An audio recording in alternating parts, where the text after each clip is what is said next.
Assalamualaikum warahmatullahi wabarakatuh. Kali ini kita akan membahas mengenai pandangan atas kerahasiaan. Seperti diketahui bersama, bahwa hadirnya internet telah menyadarkan manusia mengenai pentingnya memahami privasi, termasuk kembali mengatur cara pandang mengenai privasi, khususnya dalam dunia maya atau yang kita kenal dengan dunia cyber. Selanjutnya, pembahasan mengenai privasi di dunia maya akan mempertimbangkan beberapa hal. Salah satunya adalah aspek penyimpanan. Penyimpanan merupakan suatu mekanisme yang berkembang dengan hadirnya internet. Para penggunanya dapat memanfaatkan internet sebagai media penyimpanan atas berbagai hal, di antaranya informasi, data, komunikasi, dan lain-lain. Pada akhirnya, pertanyaan berikutnya muncul. Sejauh mana pandangan mengenai aspek kerahasiaan dalam dunia cyber? Privasi juga dipandang sebagai suatu kerahasiaan. Dalam hal ini, mengatur dalam rangka menutupi informasi, termasuk di dalamnya kerahasiaan atas informasi tersebut. Selanjutnya, pada berbagai konteks hukum, pandangan privasi sebagai kerahasiaan seringkali dipandang apa saja hal-hal yang dapat diungkap di hadapan publik dan begitu juga sebaliknya. Sehingga muncul perdebatan bagaimana hukum melindungi aspek kerahasiaan dalam dunia cyber. Kerahasiaan dalam dunia cyber juga dipandang bagaimana menjaga privasi atas kendali informasi yang bersifat pribadi. Dengan begitu banyaknya hal-hal yang bersifat pribadi atau personal tersimpan dalam berbagai aktivitas di dunia internet, mengakibatkan pertanyaan berikutnya juga muncul mengenai sejauh mana pihak-pihak berwenang dan bertanggung jawab atas perlindungan atas kerahasiaan tersebut.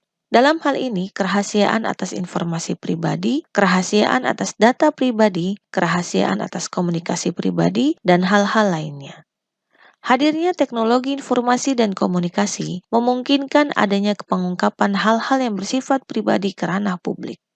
Aspek kerahasiaan juga menjadi semu ketika hadir teknologi penyadapan, di mana akan timbul pertanyaan sejauh mana institusi yang berwenang dapat memaksa masuk ke dalam sebuah area pribadi seseorang. Termasuk pertanyaan, bagaimanakah keabsahan hukum atas hasil penyadapan yang diperoleh? Perlindungan seperti apakah yang diberikan oleh hukum terhadap perolehan informasi yang tidak benar atas informasi komunikasi yang diperoleh menurut cara-cara yang bertentangan dengan hukum? Namun demikian, sejauh mana teknologi penyadapan dapat dibenarkan atas hukum jika dalam rangka melindungi kepentingan nasional?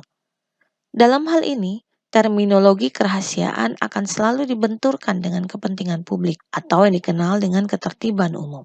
Dalam hal ini, pemaknaan terhadap kerahasiaan lainnya juga dipandang dalam konteks pengawasan elektronik. Dalam hal ini, mengatur perolehan konten dari komunikasi jaringan melalui pengawasan atas perorangan atau pemasangan peralatan pengawasan. Hal ini pada akhirnya menimbulkan perdebatan mengenai aspek kerahasiaan dan privasi.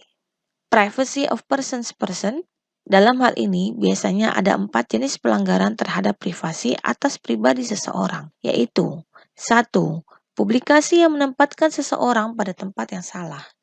2. Penggunaan yang tidak tepat nama atau kesukaan seseorang untuk tujuan komersil. 3. Pembukaan fakta-fakta pribadi yang memalukan ke ranah publik. Dan yang keempat, mengganggu kesunyian atau kesendirian seseorang. Privacy of data about a person dianggap sebagai hak privasi yang mengikat pada informasi mengenai seseorang yang dikumpulkan dan digunakan oleh orang lain. Misalnya informasi mengenai catatan medis, catatan pajak, data-data karyawan, dan lain-lain. Adapun penyalahgunaan informasi yang dikumpulkan atas anggota-anggota suatu organisasi atau lembaga atau atas pelanggan-pelanggan dari suatu perusahaan termasuk dalam pelanggaran hak privasi seseorang.